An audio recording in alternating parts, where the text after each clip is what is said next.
हम सिर्फ ये सवाल करना चाहते हैं कि जिस टाइम डिपार्टमेंट को कम सरजमीन मिला था 2014 में और वो ऑर्डर कई सालों तक इल्तिवा में रखा गया, उसको लेके कोई प्रमोशन तो नहीं हुई। आज सईदा नज़ीर को लेके क्यों इतना प्रमोशन को स्पीड अप किया जा रहा है? कहीं ना कहीं बहुत सारे सवालात हैं। उन सब तो आने वाले वक्त में ये जो हमारी ग्रेजुएट आंगनवाड़ी वर्कर्स है ये सड़कों पे आएंगी और इसकी पूरी जिम्मेदारी जो है वो हमारी करंट गवर्नमेंट पे रहेगी। हमारी जो बहनें हैं जिन्होंने ग्रेजुएशन की है, क्या वो सही है या गलत है? जो डायरेक्ट ग्रेजुएट्स आई हैं उनको धकेला क्यों जा रहा है? सवाल यही है कि हमारी डायरेक्ट ग्रेजुएट्स को अंधेरे में क्यों धकेला जा रहा है, अगर वो सिर्फ 175 रुपये पे अपने ज़िंदगी के 30 साल देती है और आज उसको जब हक मिलने को आ रहा है तो उसके साथ फिर से नाइंसाफ़ी हो रही है। आप सबके सामने ये साझा करना चाहूँगी कि आज Jammu and Kashmir Solis employees working women association की तरफ से यहाँ पे एक गैदरिंग है। मैं आबिदा वार और उसकी फाउंडर और चेयरपर्सन हूँ और ये एक अम्ब्रेला ऑर्गेनाइजेशन है वर्किंग वुमेन एसोसिएशन, और इसके बैनर के नीचे हमारा एक एफिलेटेड यूनिट है ग्रेजुएट आंगनवाड़ी वर्कर, जिनको कि आज पोषण में संगनी के नाम से जाना जाता है।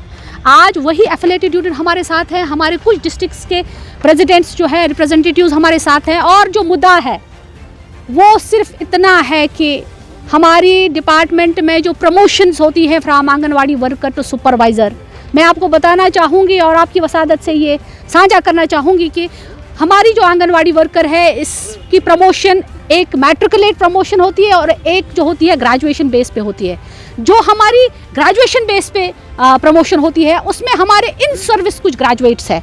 मैं आपको बताऊँगी 50% हमारा डायरेक्ट कोटा है और 50% हमारा प्रमोशन कोटा है, जिसमें कि 25% हमारी ग्रेजुएट आंगनवाड़ी वर्कर को मिलता है for the post of the supervisor और 25% हमारी मैट्रिकुलेट को मिलता है एज अ सुपरवाइज़र। मगर बात सोचने की ये है कि ये जो हमारी ग्रेजुएट आंगनवाड़ी वर्कर्स है इसमें दो ग्रुप्स है, एक वो ग्रुप जो इन सर्विस है और एक ग्रुप जो हमारा डायरेक्ट ग्रेजुएट रिक्रूट हुआ है।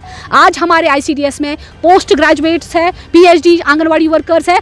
अगर वो ऑनररी सर्विस अपने ज़िंदगी के जवानी के 30-35 साल देती है, क्या उनका सिर्फ इस हक के लिए कि उनको 5 या 10 साल के बाद सुपरवाइज़र का पोस्ट मिलेगा? मगर बदकिस्मती ये है कि उसमें स्ट्रीमलाइनिंग नहीं है। मैं आज ये बावाज़ बुलंद कहती हूँ, हमारे जितने भी जोमा है जिनको हमने रिप्रेजेंटेशन फॉरवर्ड की है वो इसकी तरफ ध्यान दें कि हमारी जो ग्रेजुएट आंगनवाड़ी वर्कर्स है जो डायरेक्ट लगी हुई है, ये जो सीनियरिटी लिस्ट बन रहा है डिस्ट्रिक्ट्स में वो डेट ऑफ द अपॉइंटमेंट पे बन रहा है और इसको हवाला दिया जा रहा है Saeeda Nazir versus Jammu and Kashmir UT जो कोर्ट से ऑर्डर आया है।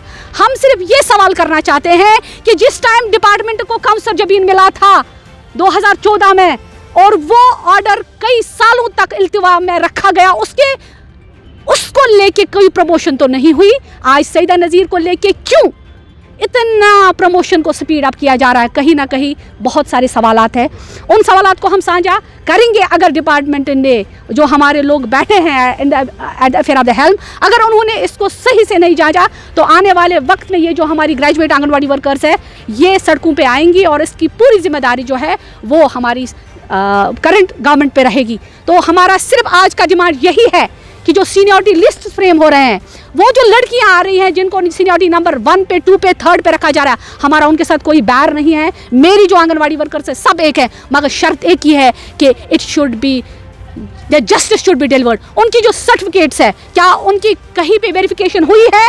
उनका जो परमिशन है क्या वो देखा गया है? उनको अगर सीरियल नंबर 1 2 3 4 पे लाया गया है, किस बुनियाद पे लाया गया है? ये सीनियरिटी जो फ्रेम हो रही है चूंकि अब फाइनल भी हो रही है कहीं इसकी तरफ ध्यान दिया जाए। आज का डिमांड यही है कि मेरी ग्रेजुएट आंगनवाड़ी वर्कर जितनी भी जम्मू कश्मीर की बात मैं कर रही हूँ उनके साथ नाइंसाफ़ी ना हो। हमें पूरा यकीन है कि जो हमारी ऑनरेबल मिनिस्टर साहिबा है वो इसकी तरफ ध्यान देंगी और हमारे जो एबल कमिश्नर सेक्रेटरी साहब है वो इस चीज़ का संज्ञान लेंगे कि जो हमारा सीनियरिटी लिस्ट नीचे लेवल पे अभी फ्रेम हो रहा है, क्या उसमें जिन आंगनवाड़ी वर्कर्स को सीरियल नंबर 1 पे हम मानते हैं डेट ऑफ अपॉइंटमेंट, मगर डेट ऑफ अपॉइंटमेंट तब भी होगा जब उनकी जो क्रेडेंशियल्स है वो सही होंगी। हमारा सवाल उस पे है। तो हम चाहते हैं कि जो हमारे जोमा है वो इसकी तरफ ध्यान दें और आने वाले वक्त में जो भी प्रमोशन DPCs है वो करें, हम उसका वेलकम करते हैं। मगर DPCs जो लगेंगी हमारी आंगनवाड़ी वर्कर्स की वो जेन्युइन लगे।